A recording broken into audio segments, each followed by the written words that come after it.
All right. Hello, everyone, and welcome to everyone on Facebook and everyone who's here and at home. Just as a reminder, this is a live in-person event, so it's very easily would be the case that you'll hear some kids in the background or people coming in and out. That's just the nature of it. So, but we're going to keep going forward with what we normally talk about. And so here tonight, we're going to be continuing our discussion of the Kalam Cosmological Argument. And for the past few months, we've been focusing on the second premise of the Kalam. And so the Kalam Cosmological Argument, as I've said in the previous Reasonable Faith live streams and also meetings, is a part of a family of cosmological arguments, including but not limited to the Leibnizian cosmological argument and like Aquinas's 5 ways. So what we're going to do now is just throw up the argument on the whiteboard from memory. So the Kalam. And the first premise is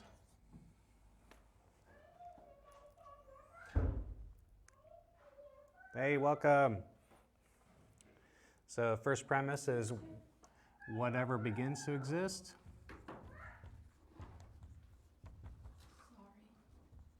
Sorry.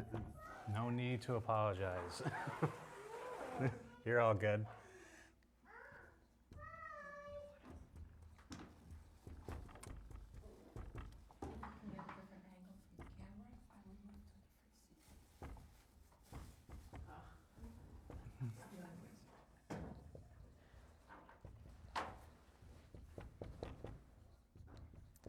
All right, so the first premise is whatever begins to exist has a cause for its existence.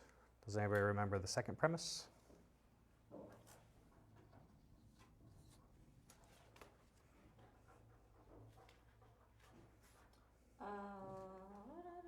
Was it the universe?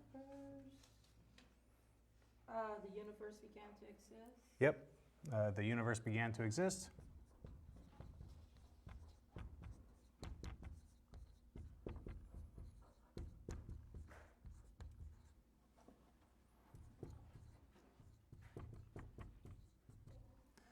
And then number 3. Therefore, the universe has a cause for its existence. Yep, that's right. Therefore, the universe has a cause for its existence.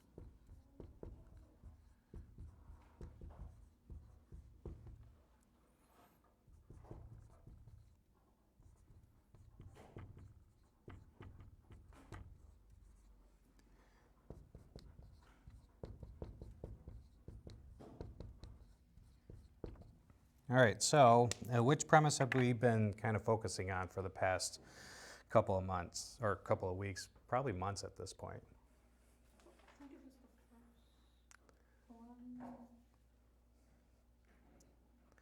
So we have been looking at, we did look at number 1 for a while, and then we moved on to, the second one. The second premise, the universe began to exist. And what do we do in order to support that premise? What that is, it's a claim. And we want to make sure that that claim is more plausible than its negation. Or we want to make sure that it's it's better to believe that's true than to believe that's false. So how can we support that premise? It's the statement that you said when we talk about the universe, we are talking about all space, time, matter, and energy. That helps us to narrow down what we mean when we say that the universe began to exist. So when we say that the universe is all of space, time, matter, and energy, we're talking about that entity or block or thing beginning to exist itself. So, so what we presented prior to today was a couple of philosophical arguments. And last week, what did we talk about explicitly? So, not last week, but 2 weeks ago.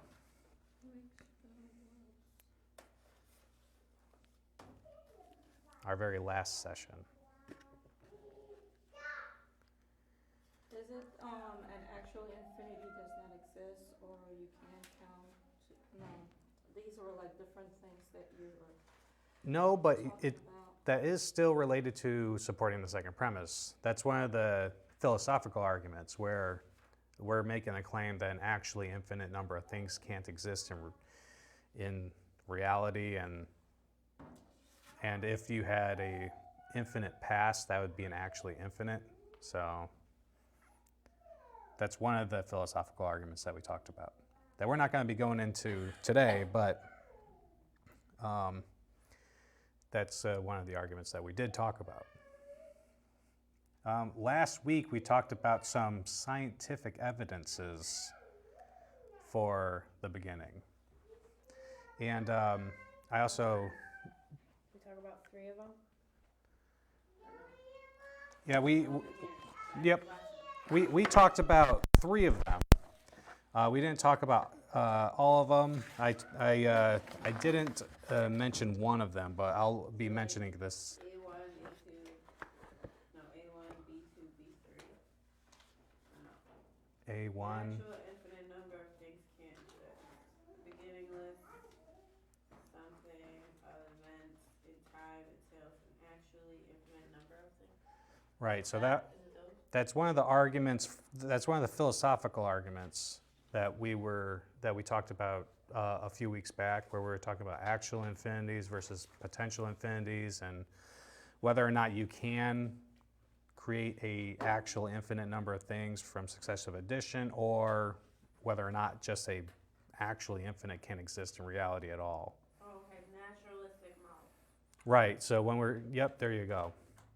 So we moved on to scientific evidences, which is the first 2 blank spaces on my little notepad or little follow-along notes that I gave you guys. And last week we talked about some scientific evidences, and probably the first one that I talked about was the cosmic background of microwave radiation.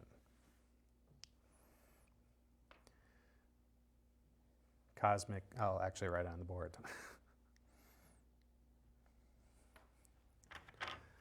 Or is it the light and electric magnetic wave?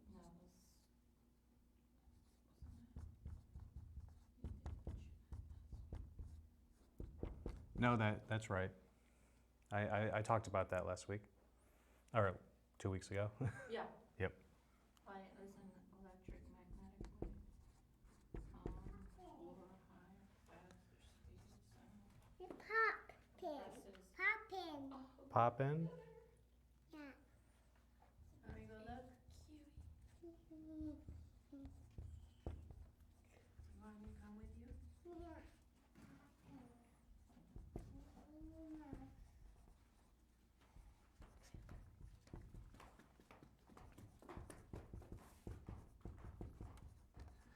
All right, so these words right here fill in the blanks that I provided in the little notes page that's right to your right. But so last week when I talked about that, that cosmic background radiation that we're able to detect, that is everywhere, it seems to be,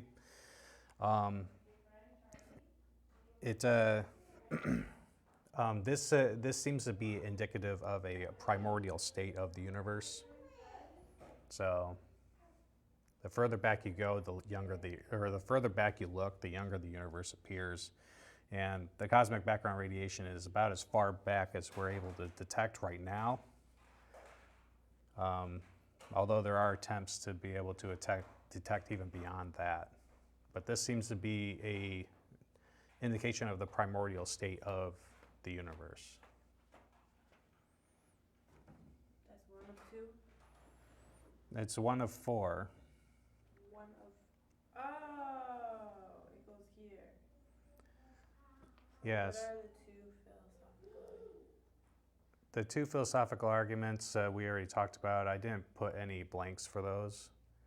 So what you should write in the blank is cosmic. The first blank is background. Yep, cosmic background of microwave radiation. And I underlined where you write in the word.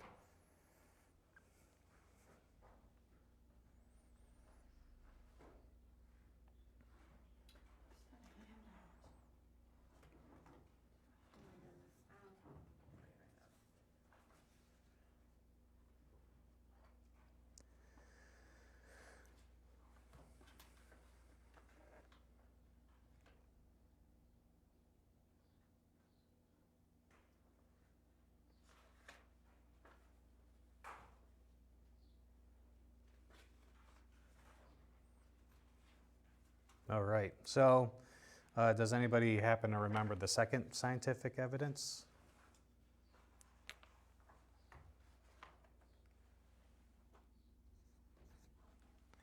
So when we talked 2 weeks ago, we talked about the Hubble telescope, and the Hubble telescope was taking a look at distant galaxies, and then that's when I started talking about the wavelengths. Okay, so when the Hubble telescope looks at the distant galaxies, we see that the light coming from those galaxies are redshifted.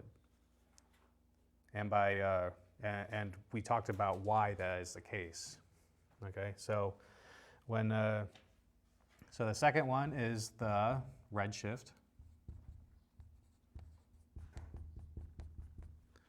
of distant galaxies.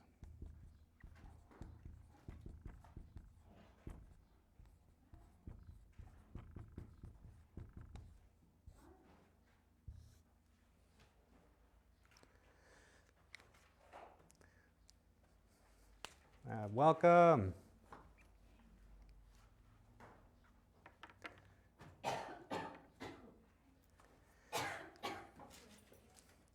All right, so does anybody remember why that's the case? That those galaxies are redshifted? And last week, or 2 weeks ago, I need to make this clear. I frequently referred to galaxies as universes. I was talking about like galaxies moving apart, and I kept accidentally calling these galaxies universes, and I'm not sure why, but what I was talking about last week is that when we look at these distant galaxies, if we're here, we see them moving away, and we talked about last week the Doppler effect, and the same thing that happens with sound also happens with water ripples and also happens with light waves. When the galaxies are moving in a direction, the light waves get compressed in the front and are elongated when behind the galaxy as it moves away from it. And when we talked about the spectrum of light, higher frequencies are bluer and lower frequencies are redder. So when we see red, we're seeing a low frequency light wave. And that's indicative of the galaxy's motion. And when we look at all the galaxies, they're all red. All the light coming from them are red shifted. They're in the red area of the light spectrum.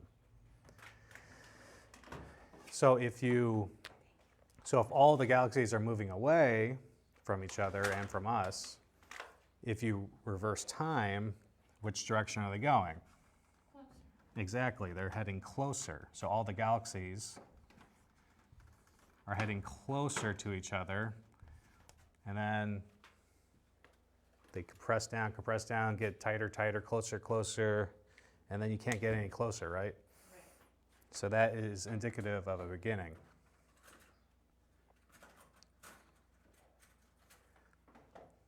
We have a lot of food now. To that. Yes. So how would they actually know that that is absolutely correct? Is it because they've taken that study from earlier time or over a period of time to know that's the case? They infer it from the light that they see. So, like I said, just like the Doppler effect, you can know if a storm system is moving away from you or towards you based off of the Doppler effect. So, the actual movement of galaxies takes place over way too long of a period for us to actually see it. But thanks to the redshift or other, you can take a look. You can make inferences to explanations based off of other evidences. That's what we do all the time in science. You know, when we're taking analyses of systems and nuclear power and stuff, we're analyzing components or data points. We can't actually see what's happening in the system, but we can infer what's happening based off of different data points. And that's what we're doing here. So we see light, and they're all redshifted. If they were in the blue end of the spectrum, that's in reference to motion. So if they're in blue, then they would be moving towards us because it'd be compressing the light waves. If they're moving away, then it's becoming elongated. So if it's in blue, Yeah, if the light waves are blue shifted, that would be indicative of something moving towards you. Really fast.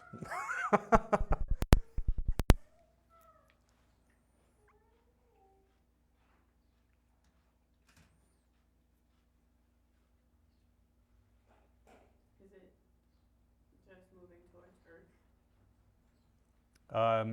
If you see something blue shifted, that means it's moving towards you. Like when you So it doesn't matter where we are in space. If it's blue, it's moving towards where you are detecting. can you give an example of something that is just that case besides the light in planet-wise? It might Something on Earth that is blue means that they're moving towards us, or You- red, you have or to, you can't? I can do it with sound. Okay. So like light waves, let me erase this. What is light? You know, light is electromagnetic waves. And what is sound? Sound is waves as well. All right. When you go to NASCAR, what happens? You know, what sound do you hear the cars making when they're heading towards you? Yeah, they're high pitch, and then they go to low pitch, like meow. So when you hear when the car is moving fast towards you, the actual pitch of the engine sounds higher. Here's a car. Let me transfer over to the whiteboard. And if the car's moving like this, and you're in the stands over here, like here's the wall, and here's the bleachers, and the car's making noise, right? If you're sitting on this bleacher right here, the sound that you're hearing is going to be high pitched because it's being compressed by the motion. Okay? But if you're sitting right here, the car is going to sound normal because the movement isn't causing it to be compressed from this position. But as it moves away from you, if you're sitting over here, the sound waves are going to become elongated because it can't keep up with the car's motion causes it to elongate. So it goes, meow. So it sounds deeper than it actually is too when it's moving away from you. So it's bending. It's like a spring. It's like a metal spring. When you're moving fast, you're compressing the spring, you know, like slinky. When you're moving fast, you're compressing the slinky, and when you're moving towards somebody, and when you're moving away from, if the ball's moving away from the slinky, what happens to the slinky? It elongates. So that's what's happening with sound waves. That's what happens with the waves on water when boats move. That's what happens with light as well. it becomes the case that if you move fast enough, the sound waves, like if you're in a jet, it's moving so fast that it'll compress the sound waves in front of it, and then eventually, if it goes fast enough, it'll be too fast for the sound waves. All the sound waves will be super compressed up against the nose, and that's where you get a sonic boom, because the plane is moving faster than the speed of sound. The sound waves are compressed to the point where it can no longer be in front of the object. So then the object is in front of the sound it makes. That's why a bullet hits its target before you hear the sound of the bullet being fired, because it's moving faster than the speed of sound. So, and light waves can be compressed like that too, or elongated like that as well, like sound waves. It's just that nothing is able to break the speed of light barrier, as far as we can tell. Does that help? Yeah, well, So you can actually determine whether the speed in which something is moving away from you or towards you based off of the sound it makes. That's what we use in the Navy when we're doing sonar and listening to things. We can track how fast something is going away from us or towards us based off of the sound that they're making, and the Doppler effect.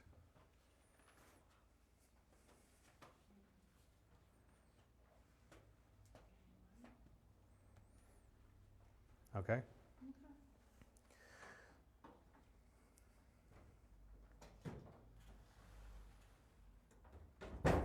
So the third scientific evidence is the abundance of light elements. If nobody else has any questions on the second one, where it was talking about redshift. Okay.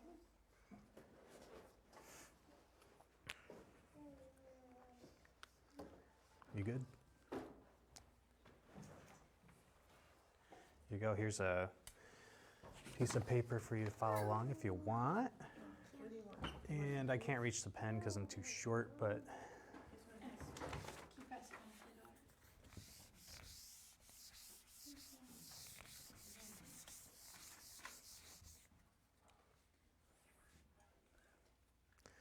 all right. So I just said that the third scientific evidence was the abundance of light elements.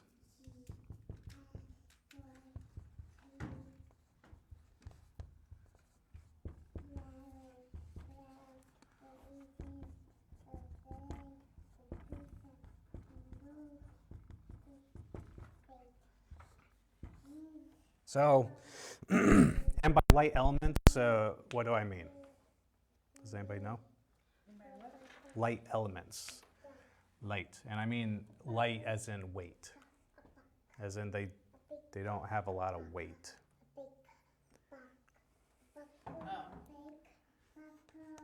So that means we would be talking about things like hydrogen and helium.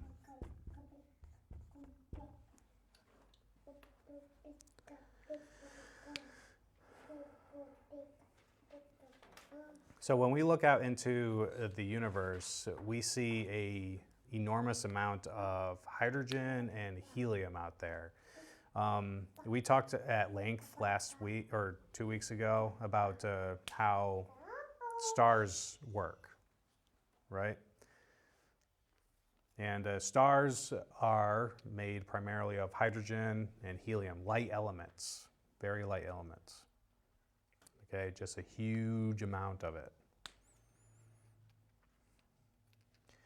And what is claimed by this piece of evidence is that the abundance of light elements that we see in the universe is best explained by the Big Bang.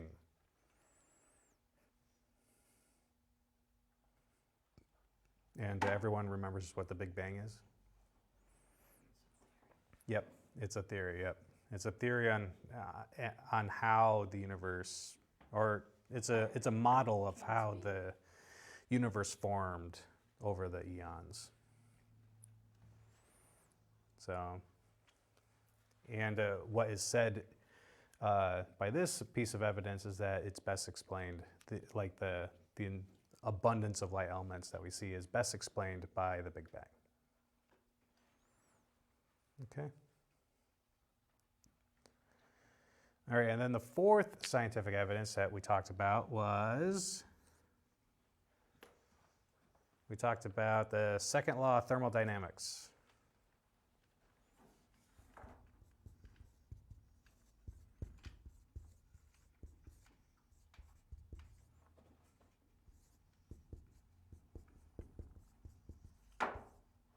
Whoops.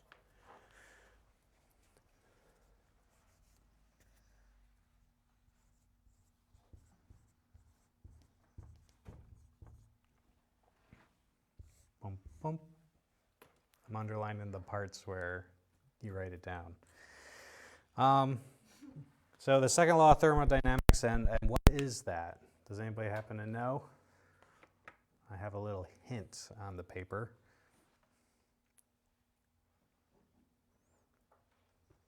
Something object? Not really, but close. Nope. So when we're talking about the second law of thermodynamics, we're talking about like systems. And this is and thermodynamics deals with the study of like how energy behaves. Okay, and energy could be in the form of like heat, or it could be in the form of electromagnetic waves, or it could be in the form of mass, things like that. And when we talk about thermodynamics, the second law in particular, we're talking about closed systems.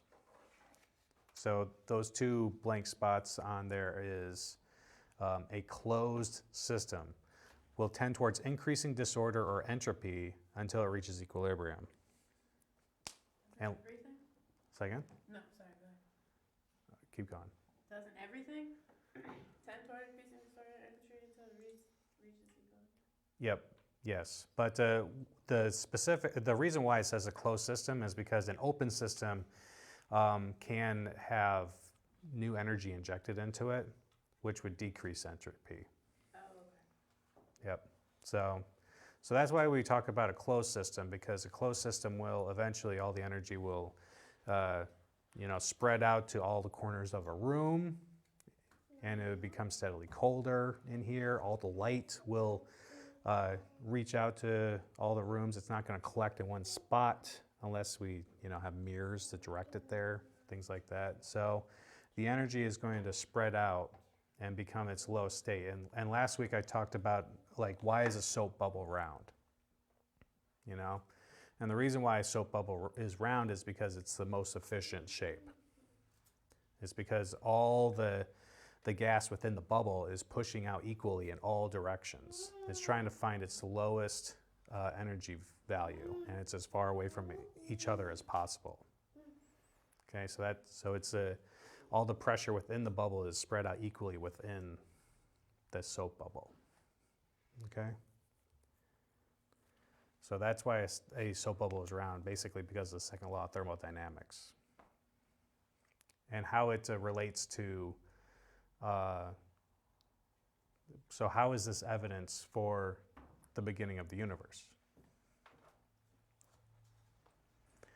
The reason why it is evidence for the beginning of the universe is because if a infinite amount of time, if a closed system is always going towards maximum entropy, increasing entropy, increasing disorder, that means that it's getting colder and colder and colder, okay? But we don't see the universe, if it's been going like that, getting colder for all of eternity, then we would expect right now, if an eternity has passed, that it would be absolutely cold. But we don't see that, We don't see the universe as cold because we're alive. So if the universe is not does not have an eternal past, then there must have been a finite past. If we do see pockets of heat or pockets of order, which we do see, then it seems like there's a beginning. Does that make sense?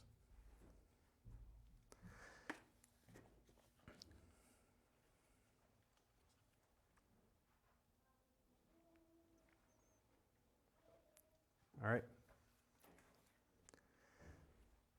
Maybe I can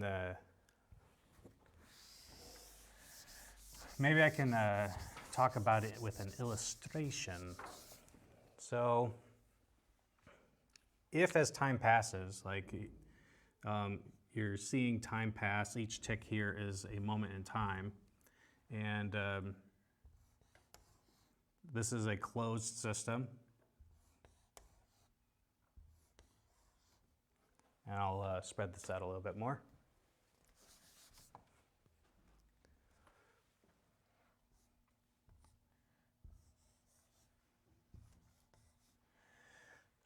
So if there was an eternal past, you would expect the air to be completely spread out at each moment in a room, in a closed system, for example. If there was air in the system, all the pressure would be completely equally spread out forever. You said if it's compressed air? I said if it's air, if these rooms, these blocks indicate rooms, have airs, and these dots indicate like air molecules. Okay? The air molecules would be completely spread out if the universe, or if the room existed from eternity past, and it was a closed system. Because what we observe is that in a finite amount of time, like if we were to take this room again and use the same time ticks, if we inject air here, we'll see that air starts to spread out until eventually it looks like this. So if we're seeing order, this is indicative of order, and then this would be more disorder, even though it looks orderly. Yeah. It means that it's just completely spread out. When we talk about order, we're talking about something like us that have shape and form. Okay, so the first set of boxes is air in a closed room. Yep. And the second set of boxes is, how do you say that? The one down below. So the first one is in the case of an eternal past, and this one is a finite past. So this would be no beginning. And this would be with a beginning.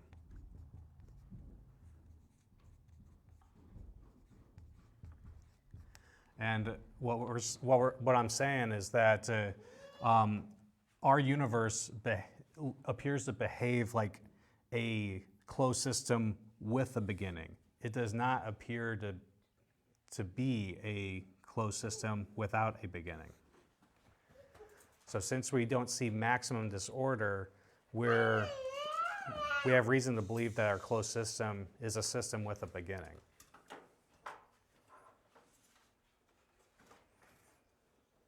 That makes sense.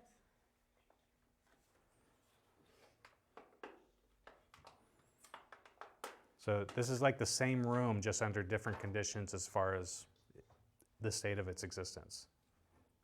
Like in this case, the air has always been in the room from eternity past. You're never going to find a point in which the air wasn't in the room. And in this case, the air was injected at some point. Oh, okay. So this is the beginning. There was no room before this, or no air in this room before this. But there was air in the room before this. So this just keeps going back. If this is the now, and this is now -1, now -2. You know, like it doesn't matter what the temporal coordinate or the temporal, you know, measurement is. So this is what the second law of thermodynamics is talking about, where when we look at the universe, it appears like it behaves like this system, where it does have a finite past.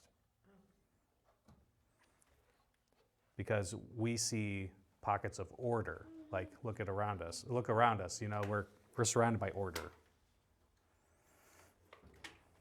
Even though it seems very chaotic to us.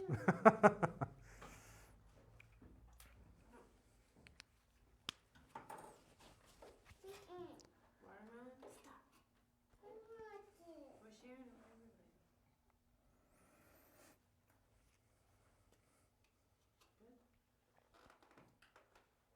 Okay. Any questions on the second law of thermodynamics and why people use it as evidence for the beginning of the universe?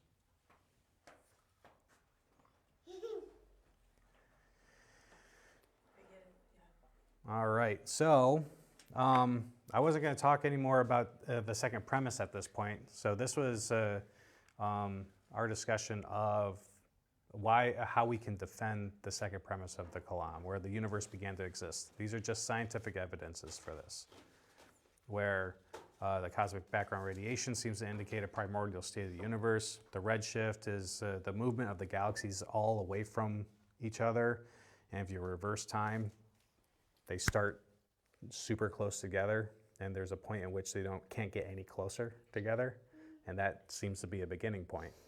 And the abundance of light elements is better explained by the Big Bang model that was claimed here in On Guard.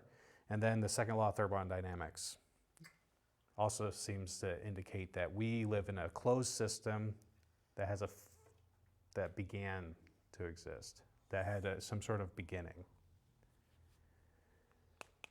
Okay.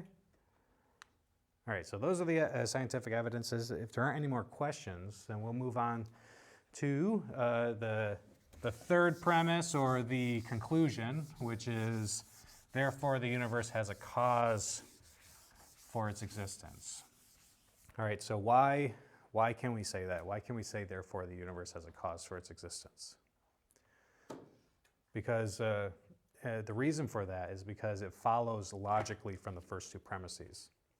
If the first two premises are sound, then the conclusion follows necessarily. So these premises right here are valid, logically valid, and they're true. They seem to be true to us.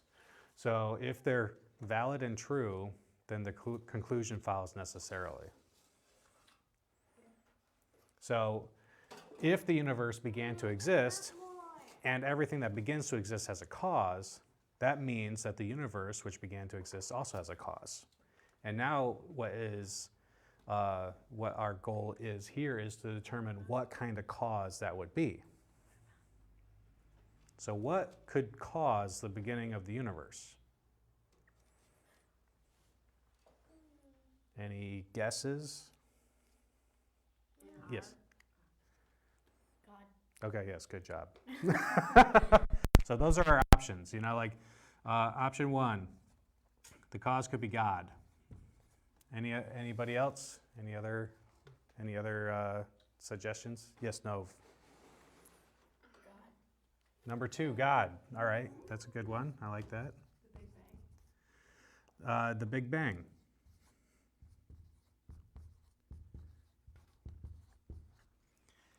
Anybody else? Wait, are we talking within our belief system, or just any? Any. We're going to talk about any right now. What could be causes for the beginning of the universe? So that's what we're going to be talking about right now. What could possibly cause the beginning of the universe? So the first option is God, and the second option is God again. And the third option is the Big Bang. And any other thoughts? It never began. Okay, well, that would be going back to here and saying that this is false, that premise 2 is false. So, Within these first yep, three so premises. we're in the position where right now we're talking to somebody or ourselves where we have come to believe that the first premise is true and the second premise is true. So now we are endeavoring to explain what could cause the beginning of the universe. You know, so this is God 1 and this is God 2. Maybe it's Allah. You know, maybe it's Allah. Maybe it's not the God of Christianity. You know, maybe it's Vishnu or something. You know, those are options. So what we're talking about now is options that are able to account for this unavoidable conclusion. Okay, so some people will say that. I guess it would be under Big Bang, where the universe caused itself.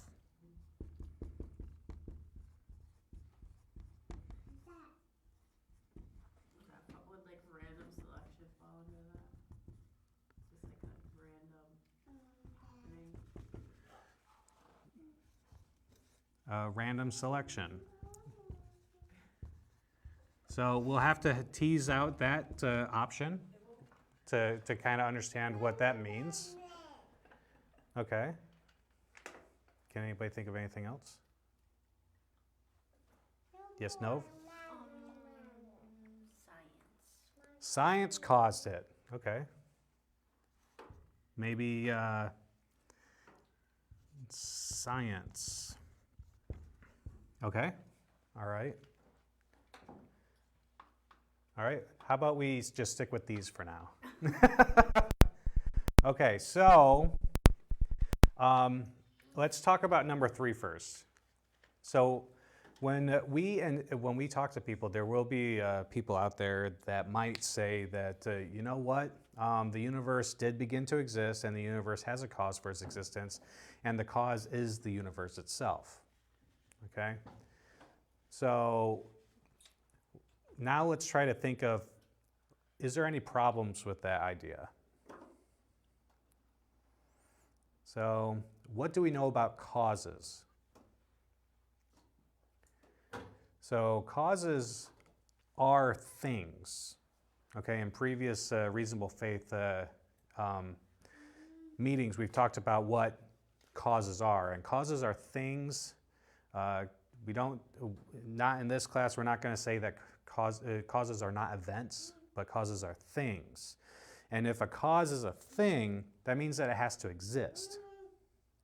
So in number 3's case, what we're saying here is that the universe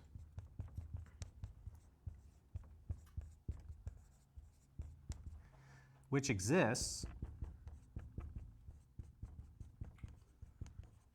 caused itself to exist.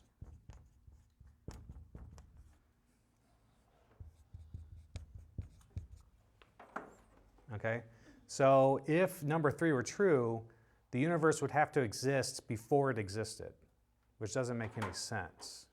If it caused its own existence, it would have to exist in order to cause its existence. The Big Bang? If you were to say the Big Bang means that the universe caused itself. Oh, okay. Yeah.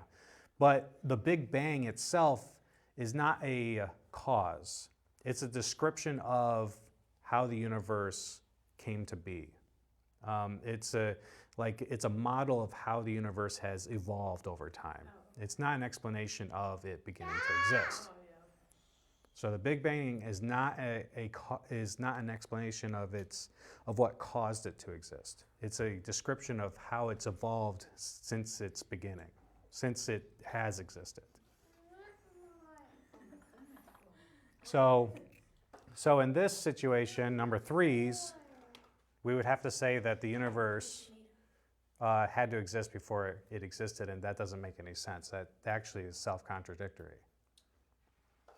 So that's why number 3 isn't persuasive. You said the universe would have to exist before it caused its existence? Yeah, in order to be a cause, you have to be a thing. In order to be a thing, you have to exist. So if that would be like saying, Esther, you caused yourself to exist. You know, like, does that make any sense? That's like the sophists, though, right? But they're God. They believe that they're. Yeah, sophists.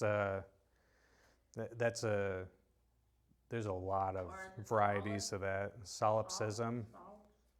Solipsism. I feel like that was stuff under God. Kind of, yeah. Yeah, I guess it would, because you are God, supposedly, or the only being that actually exists.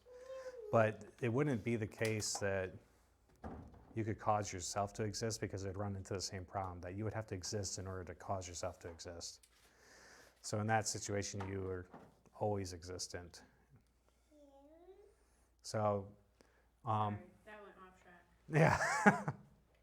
Not really, but still. It's still an option. I caused myself. I feel like I could hear someone saying that. Yeah, and that's why we're saying it's not, at least for us, and what I'm going to say is that it doesn't make sense, because you have to exist prior to your own existence in order for that to work. And can that even make sense when you actually say it? Like, it's confusing to even say it. You know, like, can this chair cause itself to exist? Can anything cause itself to exist? You know, it doesn't make sense. Absurd. Yeah, it'd be considered absurd or self-contradictory. Philosophically. This would be in the realm of like logical contradiction. Okay. But maybe the universe didn't cause itself. Maybe this universe is like a baby universe. You know, like maybe number 4 is right. You know, that it is that this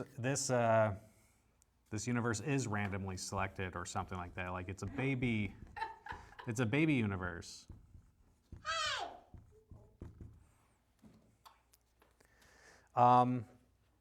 So. I just mean like.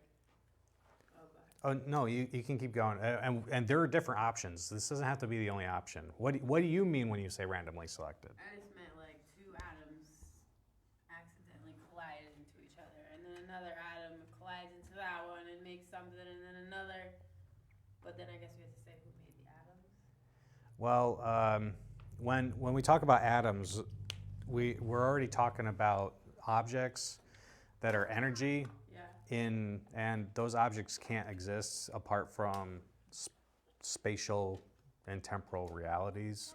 So if those atoms exist, then the universe, some kind of universe, already exists. So when you talk about atoms, you know, it's already in a space-time kind of situation. Because that's matter and energy inside space and time. If there's no space or time, then it wouldn't exist as an object.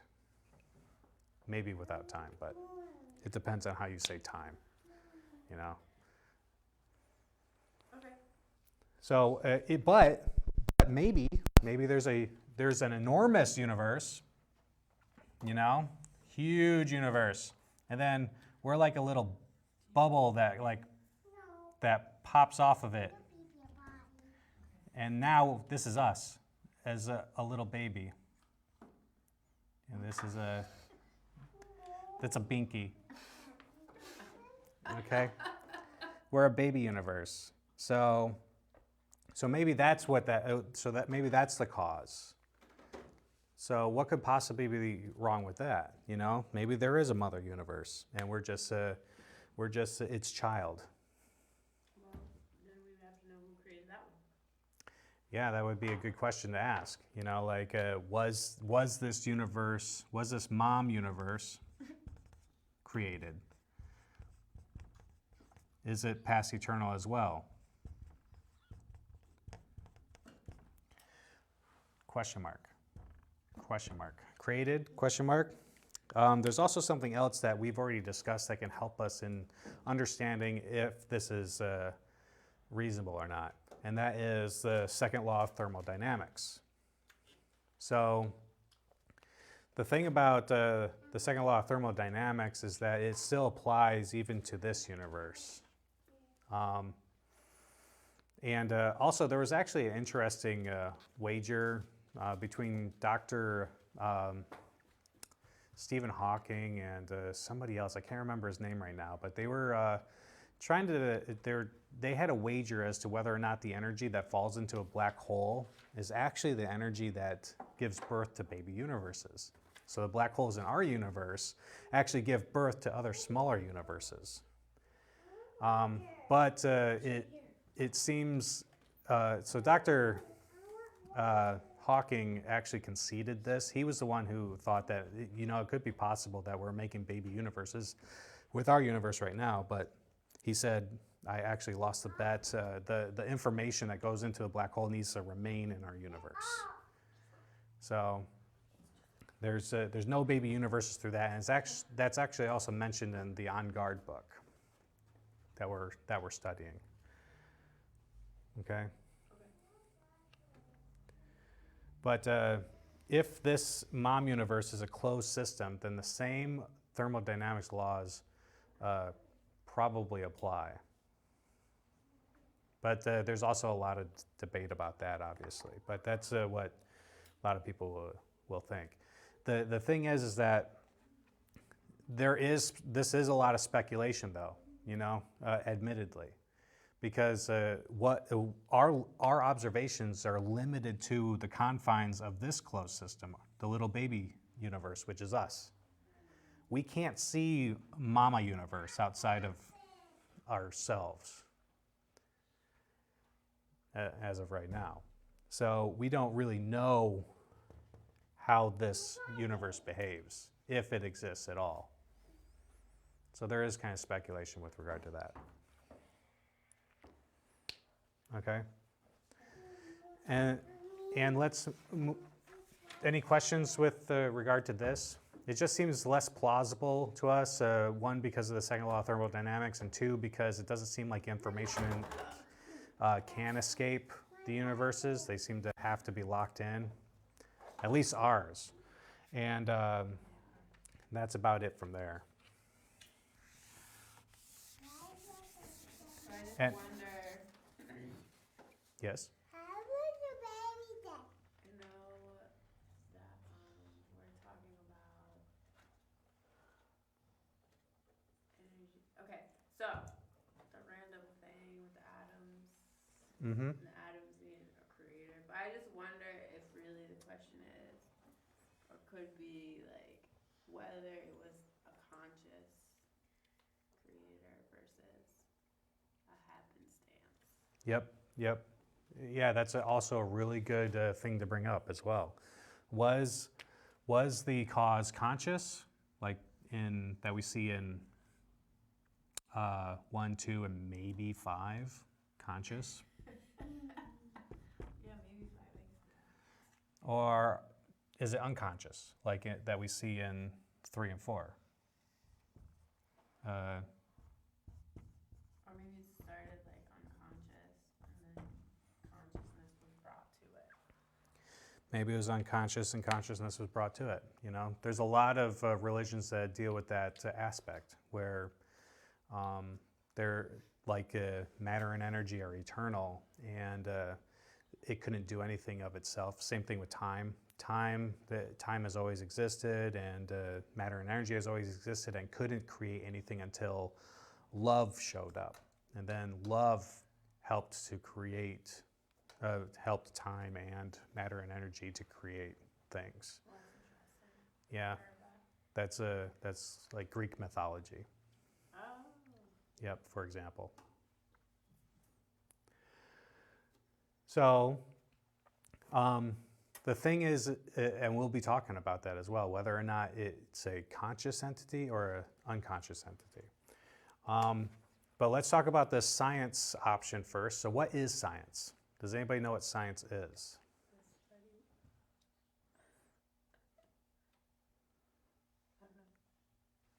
Nova, you made the recommendation. You don't know what science is? No. All right, so science is more like a study. It's like the love of learning. And when we talk about science, we talk about it in terms of like methodology. So the problem with a methodology is that it doesn't by itself cause anything. Science is a way of going about gathering data and using that data to generate hypotheses.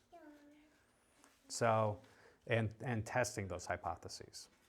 So science itself can't cause anything, but maybe somebody can use science in order to create a universe. Maybe we are a created universe by some super powerful being, maybe named Rick, because that was that was an episode of Rick and Morty, you know, where he made his own little universe so that he could have a battery for his car. But science by itself can't do it. But perhaps somebody can use science. But this would be kind of like the baby universe thing, you know, where a pre-existent universe, a being within that universe, possibly of also space, time, matter, and energy themselves, created this smaller universe to power their car, you know? So we would need to investigate that a lot more, but it would be under the same kind of problems that we see in our own universe. If it's a universe with order, then why isn't it in ultimate disorder? If it's a being that created our universe, then why isn't it? Then why does it exist and not and why is his universe or her universe not in a state of complete and utter equilibrium? So again, the second law of thermodynamics applies there. Wait, what? Sorry. The second. So Why does it have to be in equilibrium? Because that's To create a... no, it wouldn't. The being that resides in there's a being, Rick. Let's give him crazy hair. Yeah. And he resides in this universe. Yeah. Actually, let's make it bigger.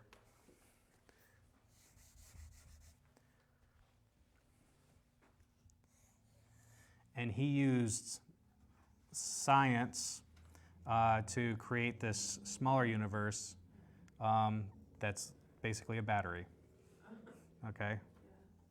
And that's where we are. So why is this universe that Rick resides in not in a state of complete equilibrium? If energy behaves similarly in his universe to our universe, then why is it the case that his universe has enough order for him to exist? His mere existence is evidence that his universe is not in an ultimate state of disorder, and therefore his universe has a beginning. It seems to be, based off of the second law of thermodynamics.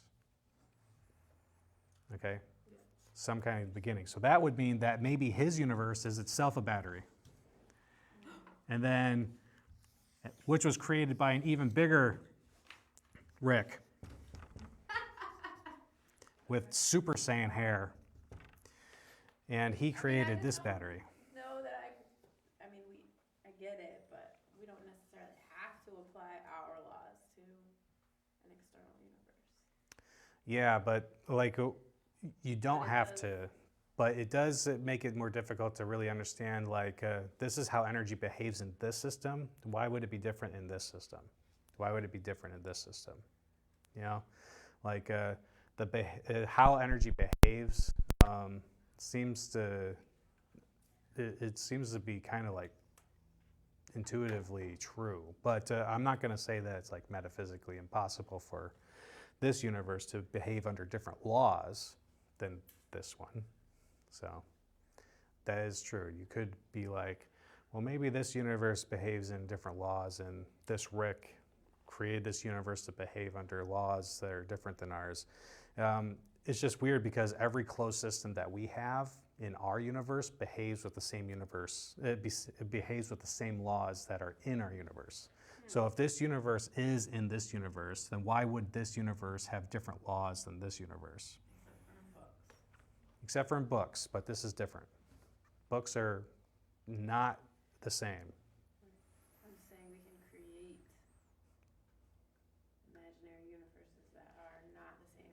That's very true. So we could talk about how, but that's moving beyond science. Okay. That's moving beyond science and back into the God area. Okay? Yeah. All right, so real quick, the difference between conscious and unconscious, that is a very important distinction that we need to make. And the reason why unconscious doesn't seem to work with a universe that doesn't have a beginning is because of the nature of cause and effect. When the cause is sufficient to produce an effect, then the effect exists. Okay? So if you have a circuit, yeah,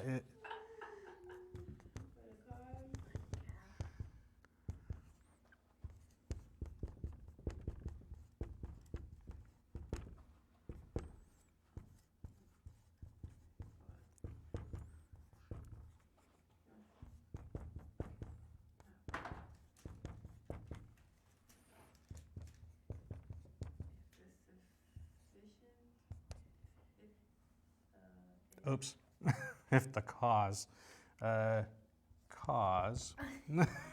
right there. Okay, if the cause is sufficient to produce an effect, then the effect, you can say exists or occurs.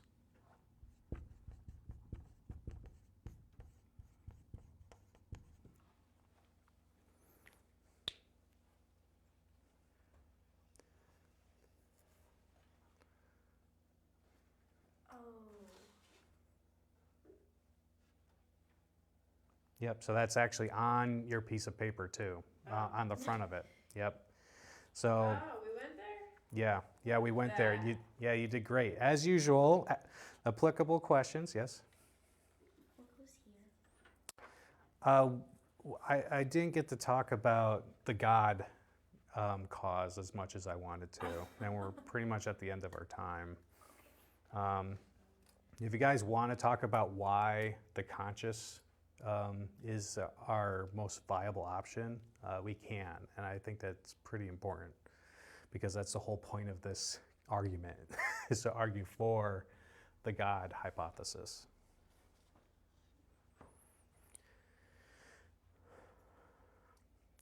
So, Wait, can you look at the paper?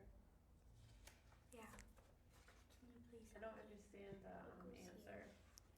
Then, if the cause is there. If the cause is there, then the effect must be there too. So what this is saying is that from an unconscious position, if a cause is sufficient to produce the effect, then the effect exists. Like if you have a battery in a circuit and a light bulb, if the amount of energy and the system works to light the light bulb, then the light bulb will be lit. The light bulb won't choose to turn off or turn on. Like the effect of the light bulb being lit won't be impacted by anything outside of the sufficiency of the cause. If the battery has enough juice to light the bulb and the circuit is satisfactory, then the light bulb will be lit. So in the event of the universe's beginning, you could ask the question, so why did the universe begin when it began? Because remember, we're granting this premise and this premise. So we are granting that the second premise is true. So the universe did begin. So if the universe did begin from an unconscious state, then why? Why did it begin a finite time ago?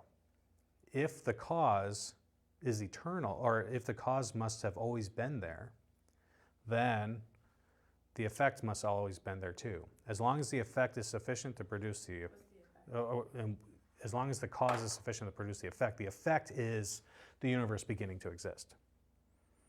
The universe beginning to exist is the effect. So if the cause is unconscious, then the universe should exist as long as the cause is there. So that would mean that cause needs some sort of cause, and that cause needs a cause, and that cause needs a cause. And any one of those causes, if any one of those causes is sufficient to produce the effect, then all those effects exist. So it doesn't make sense that there would be a beginning from an unconscious position.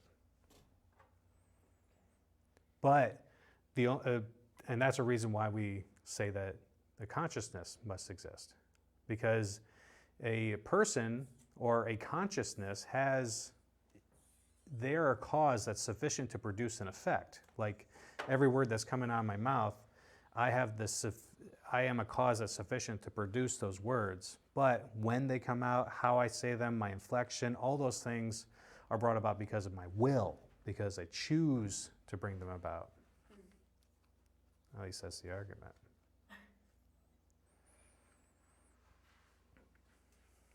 So God willing it. Yes, exactly. So even though God is a cause that's sufficient to produce the effect of the universe beginning to exist, the universe only began to exist when God chose to bring it into being. Okay, so that's the argument for consciousness versus unconsciousness. So that God has the consciousness to produce the effect? Yeah, God has the will to produce the effect. Yeah, and his will is indicative of his conscious state, besides all of his interactions with humanity. You said God has the will to produce In effect. Yep, and it's already all written on that piece of paper in front of you that I printed out. Yeah.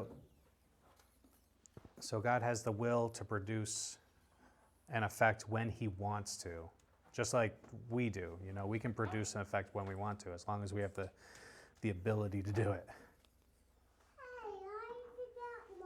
All right.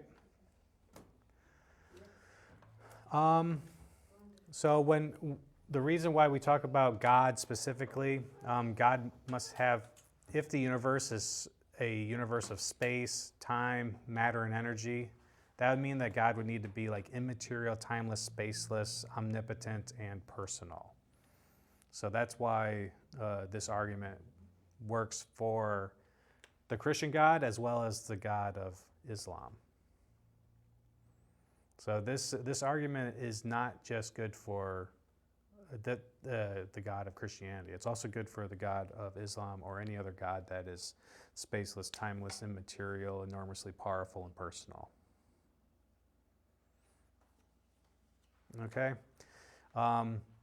Please remember that these arguments are supposed to be part of a cumulative case that we make. So this is not the only argument that we use in order to argue for the truth of Christianity.